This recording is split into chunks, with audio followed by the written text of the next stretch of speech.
Eu pedi para o Lucas vir aqui ler um capítulo para nós, por favor. 2 Timóteo, capítulo 2.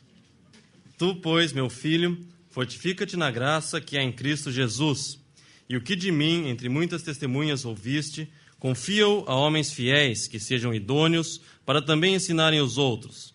Sofre, pois, comigo as aflições, como bom soldado de Jesus Cristo. Ninguém que milita se embaraça com o negócio desta vida, a fim de agradar aquele que o alistou para a guerra. E se alguém também milita, não é coroado, senão militar legitimamente.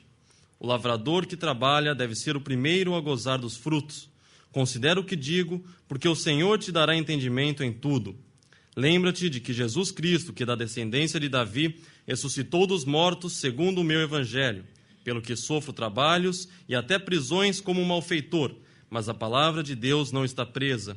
Portanto, tudo sofro por amor dos escolhidos, para que também eles alcancem a salvação que está em Cristo Jesus com glória eterna.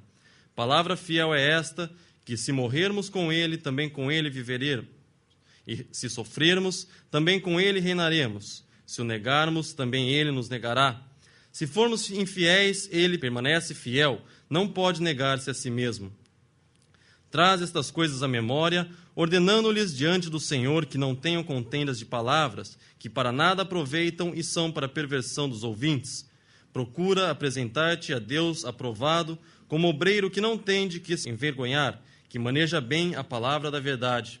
Mas evita os falatórios profanos, porque produzirão maior impiedade, e a palavra desses roerá como gangrena, entre os quais são Himeneu e Fileto, os quais se desviaram da verdade, dizendo que a ressurreição era já feita, e perverteram a fé de alguns.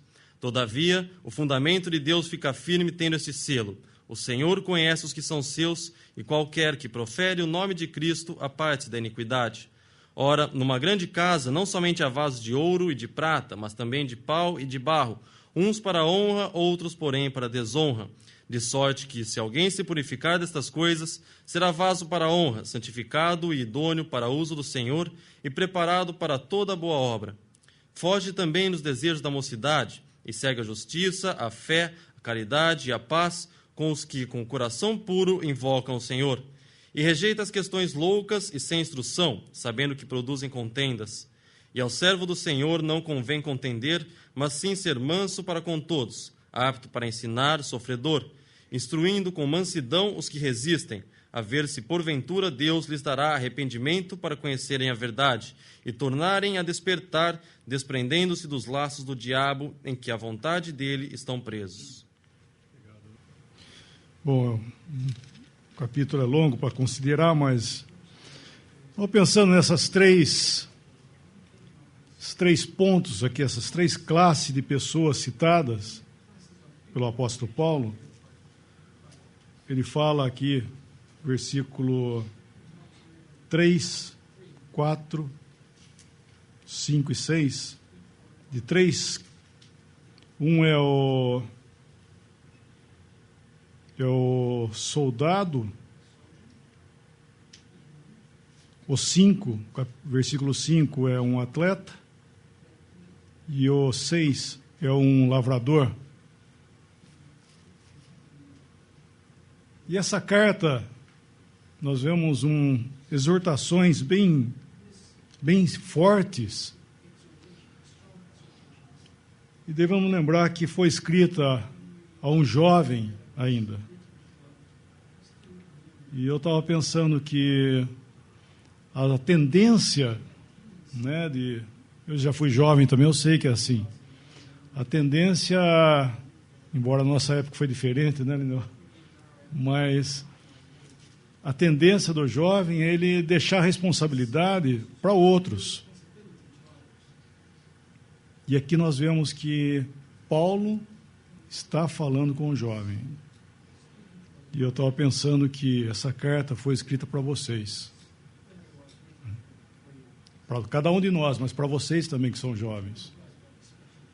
E nós vemos que ele fala aqui, primeiramente, desse soldado, no versículo 3 e 4.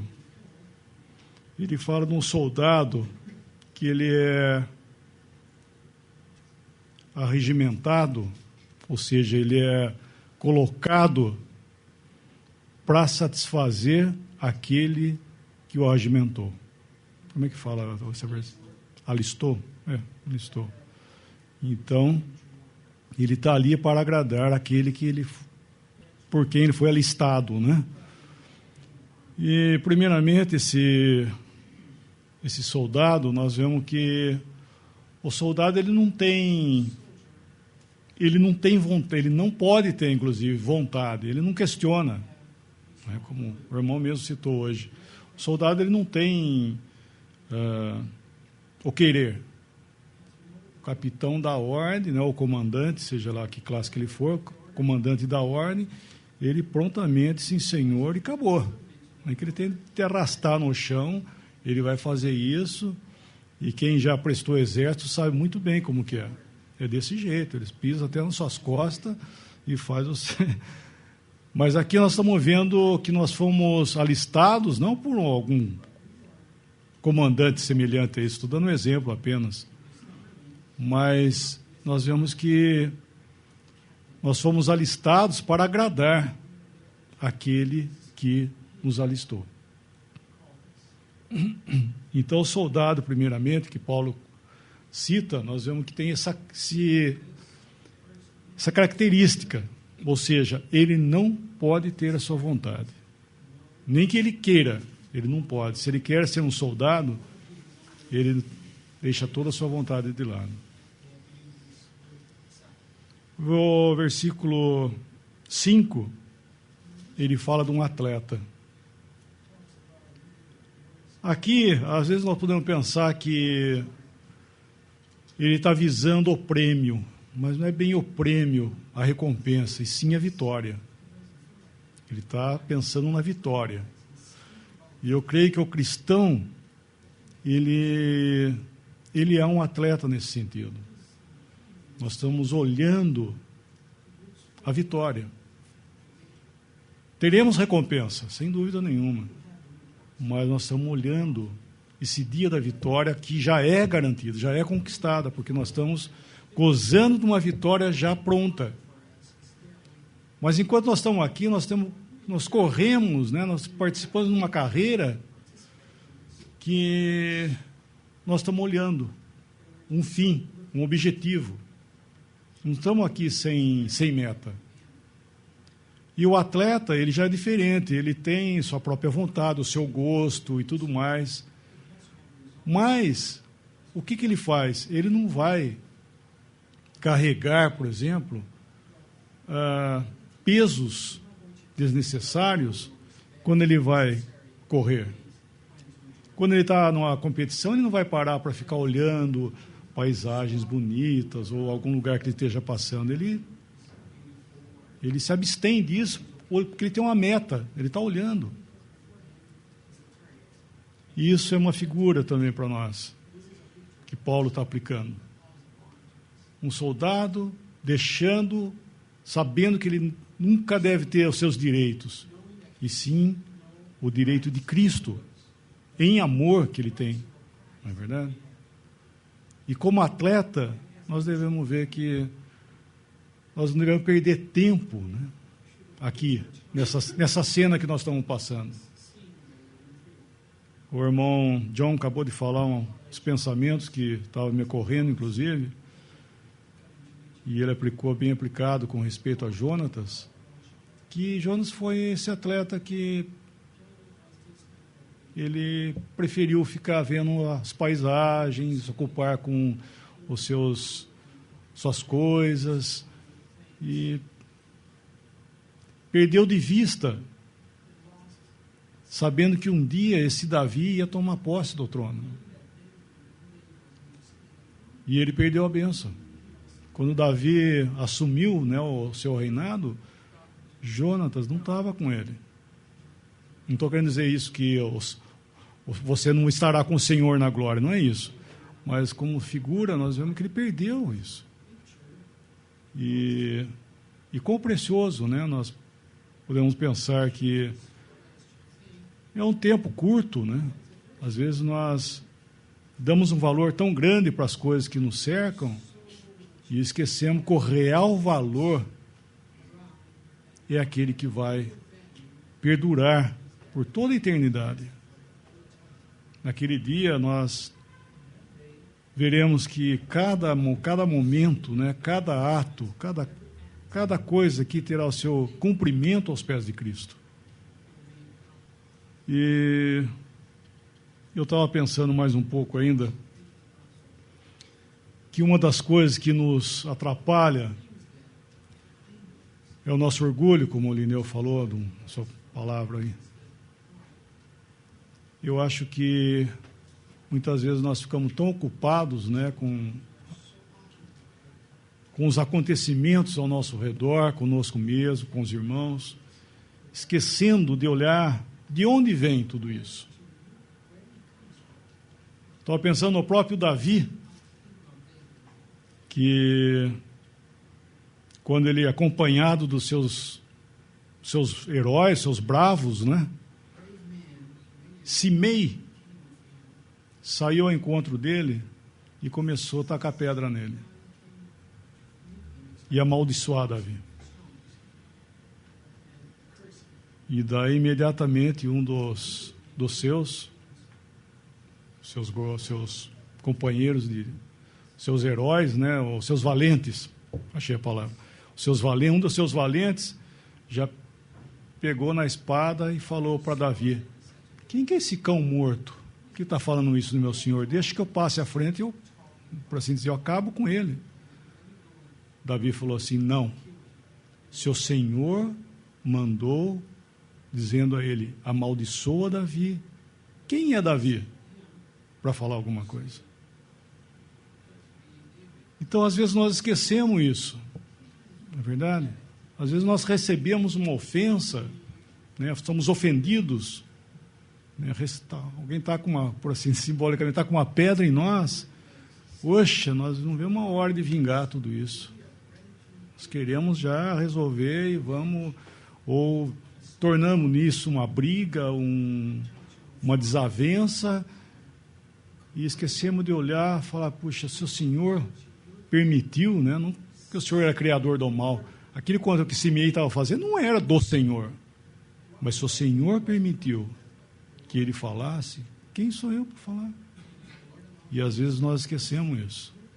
Às vezes nós ficamos olhando para nós e esquecemos de olhar para cima, que o Senhor está trabalhando em cada um de nós, e nós estamos tão preocupados com a nossa reputação, esquecendo que o Senhor quer transformar o nosso caráter.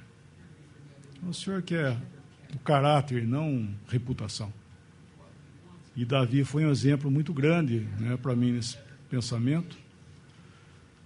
E sabemos que mais para frente, né, vocês lembram que Simei, o Senhor julgou ele também. Ele teve um fim. Mas o momento era aquele. Quem é Davi para falar alguma coisa? E esse atleta, ele está correndo, ele está deixando para lá tudo que pudesse atrapalhar.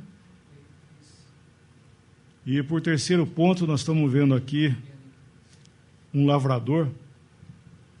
O lavrador é o agricultor. Esse versículo deve ser lido, né, que aí fala lavrador também, né? Que o lavrador, para participar dos frutos, ele deve trabalhar primeiro. Isso é o correto, né? Porque aí está um pouco diferente, não é isso? Aí como que fala? O lavrador que trabalha deve ser o primeiro a gozar dos frutos. Não. O lavrador, para participar dos frutos, deve trabalhar primeiro. Esse é o pensamento correto. Ou seja, devemos plantar primeiro. E aqui, o lavrador, ele já não depende mais da vontade dele ou qualquer coisa assim. Ele tem que usar o tempo correto, plantar e deixar que Deus vai fazer. Né? Isso acontece com o lavrador, né? Ele vai lá, ele prepara a terra, planta, e daí ele vai esperar. Ele vai ter o trabalho dele como agricultor, né, o lavrador, mas O que virá é aquilo que Deus vai produzir. E ele vai participar disso depois, porque ele trabalhou. E outros também vão participar com ele. E assim somos nós. Às vezes nós queremos frutos e nem trabalhar nós trabalhamos. Na verdade, nós queremos e somos preguiçosos espiritualmente. Irmãos, não tem fruto se não houver trabalho. Esforçarmos na graça, como ele fala aqui, né, no versículo 1. O que é isso? Fortificar-se, esforçar-se na graça. É esperar nele e agir, né? Fazer em obediência ao que ele está propondo. Às vezes nós fazemos mau uso dessa palavra graça para sermos omissos, para sermos preguiçosos. E não é bem assim.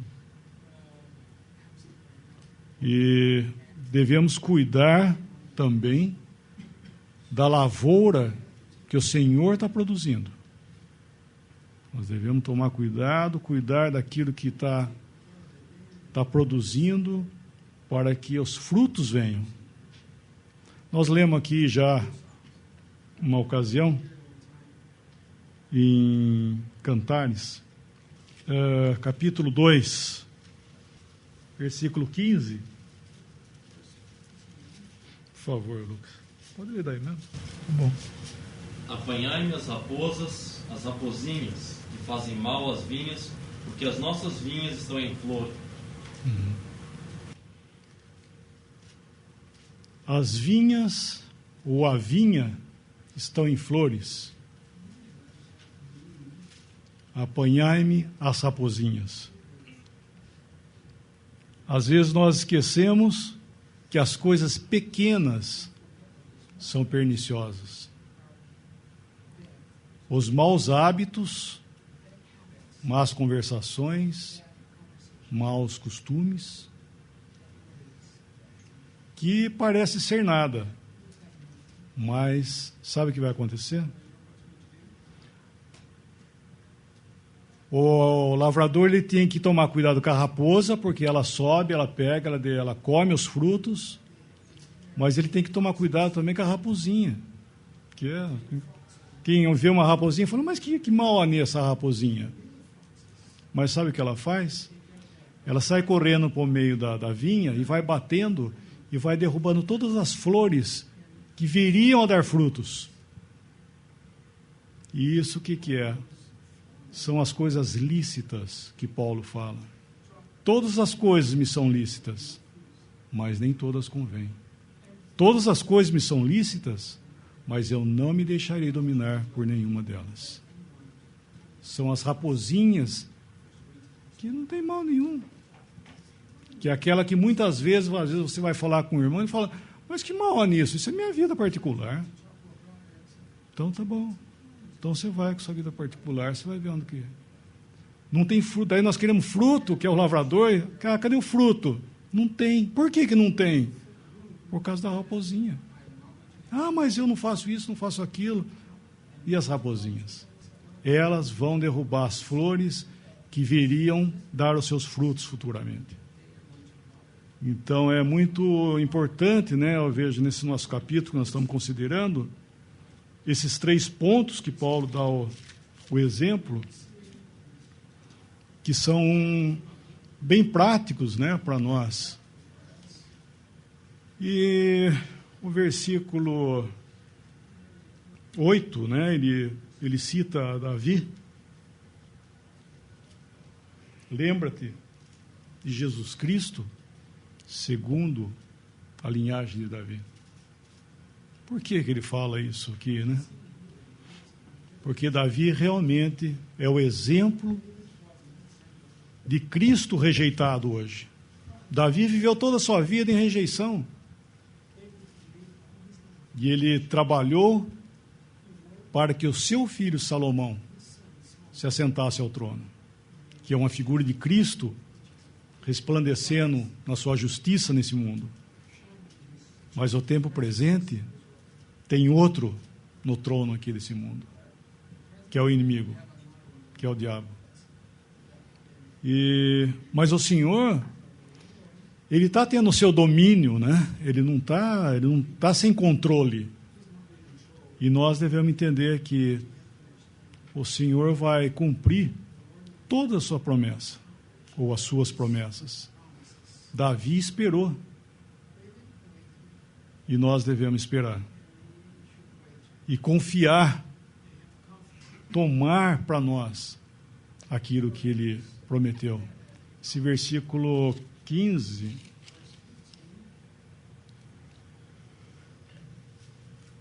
que ele fala de manejar a palavra da verdade, eu creio que isso está falando para nós bem forte, né? Que se nós confiamos, se nós tomamos a palavra e esquadrinhamos, aqui ele fala dividir, aí como é que ele fala, né?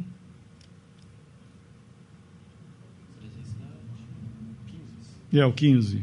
Procura apresentar-te a Deus aprovado, como obreiro que não tem de que se envergonhar, que maneja bem a palavra da verdade. Que maneja bem, que divide, que separa, que traça bem a palavra da verdade. Nós estávamos falando hoje aqui, no estudo, nós estávamos considerando sobre a confusão de misturar lei com graça. O que é isso? É a má compreensão nesse sentido, de dividir a palavra. Tudo é palavra de Deus, mas ela foi separada para os judeus, para o cristão, para os que vão viver no milênio, grande tribulação. Cada um tem o seu lugar. Eu não posso, eu tenho que ver aonde que eu me coloco. Não é verdade? Onde que eu estou colocado entre essas duas capas aqui? Onde é que eu me coloco? Eu sou um cristão.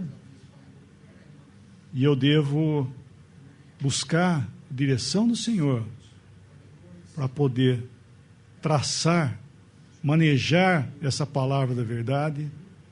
E esse envergonhar aqui, logicamente, irmão, está fora daquela ideia que nós temos de vergonha, não é isso. Versículo em Romanos, capítulo 1, só para responder esse pensamento, o que ele quer dizer com isso, que não tem do que se envergonhar. Romanos 1, versículo 16. Porque não me envergonho do Evangelho de Cristo, pois é o poder de Deus para a salvação de todo aquele que crê, primeiro do judeu e também do grego. Não me envergonho do Evangelho de Cristo. O que é isso? Ele está querendo dizer que se ele chegasse em algum lugar público, então ele tinha que falar porque ele não podia se envergonhar ou ele não tinha vergonha? Não é isso. Não é a vergonha da carne, não é sentido de ser tímido ou acanhado, não é isso. Ele está querendo dizer que o evangelho que ele pregava, ele não tinha do que se envergonhar. Ou seja, aquilo que ele estava falando era a verdade de Deus. Por isso ele diz, é o poder de Deus para a salvação. Ou seja, ele estava apresentando uma verdade que se alguém abraçasse ela, realmente ia falar, Paulo tem razão. Não é isso que nós falamos muitas vezes, quando nós falamos com alguém sobre alguma coisa do Senhor, a gente fala, irmão, ora para o Senhor, vai lá e dobra o seu joelho, fala com Ele. Por que nós falamos com tanta confiança assim? Porque nós não temos que nos envergonhar, porque se Ele fizer isso, o Senhor vai falar com Ele. Nós temos certeza disso. E é nesse sentido que Paulo está falando, não tem que me envergonhar, porque se Ele falar que Cristo salva, que Ele vai ensinar o Evangelho nessa carta de Romanos, ele não tem vergonha daquilo que ele está falando, porque era a verdade de Deus, o poder de Deus. E ali no nosso capítulo, é nesse sentido que ele está falando, que o obreiro não tem que se envergonhar. Por quê? Porque ele está traçando a palavra de Deus e ele não está confundindo. Não é verdade? Ele está se colocando, bom, sou cristão, então me coloco aqui, e ele vai se apoiar nisso, ele não vai passar vergonha daquilo que está acontecendo. Ele não vai ficar decepcionado. Agora, se nós misturamos de dispensações misturamos a palavra de Deus, então certamente nós vamos ser envergonhados por isso. Então eu vejo que esse versículo está aqui correndo junto, né, nesse capítulo de Timóteo, justamente por causa disso aqui. Era um tempo de ruína, que é o nosso tempo, porque ele vai chegar e tratar agora sobre apartar-se, mas para Cristo. Versículo 19. O Senhor conhece que são seus e aparte-se da iniquidade todo que professa o nome do Senhor. O Senhor conhece os que são seus. Isso é a parte de Deus. Aparte-se é a nossa parte. Não devemos trocar essa ordem. Por quê? Porque esse versículo que fala aí no versículo 21, se purificar dessas coisas, na verdade é desses, se purificar desses vasos que ele está falando. Então não é apartar somente de sistema, é apartar-se de vasos. Apartamos do sistema e devemos apartar dos vasos também para a desonra. E estar com. Por isso eu estou falando, nós nos apartamos para nós mesmos. E sim para Cristo. Por quê? Porque Ele tem aqueles que estão com um propósito puro. Esse coração puro podemos traduzir como um propósito puro. Segundo os pensamentos de Deus reunidos. O Senhor não nos deixará sós. Se nós queremos fazer a vontade dEle, nós estaremos onde Ele está. E Ele nos vai fortificar para andar aqui nessa trilha de fé, nesse deserto que nós vivemos. Então, irmãos jovens, estou aqui apenas repetindo aquilo que Paulo estava falando para Timóteo. Você jovem, guarda essas coisas. O Senhor tem bênção, né, para cada um de nós, cada um de vocês, mas não esqueça da parte que nós somos o quê? Cristãos. Esse ponto que nós estamos vendo aqui, sabe? Isso é a palavra de Deus, né? Paulo estava passando a palavra de Deus, que ela possa ter o mesmo impacto que realmente ela deve ter, como a palavra de Deus para nós. Livre, como soldado, de opiniões. Não colocarmos nossa opinião em cima da palavra de Deus. Se ela vem, é a palavra de Deus. Não é verdade? E não esqueça, Deus quer bênção para nós. Tudo isso aqui, todas essas exortações, correções e muitas coisas que às vezes nós sentimos ela vindo nesse modo, é para bênção. É para bênção nossa. Sempre foi. Podemos dar graça que nós estamos no nosso horário.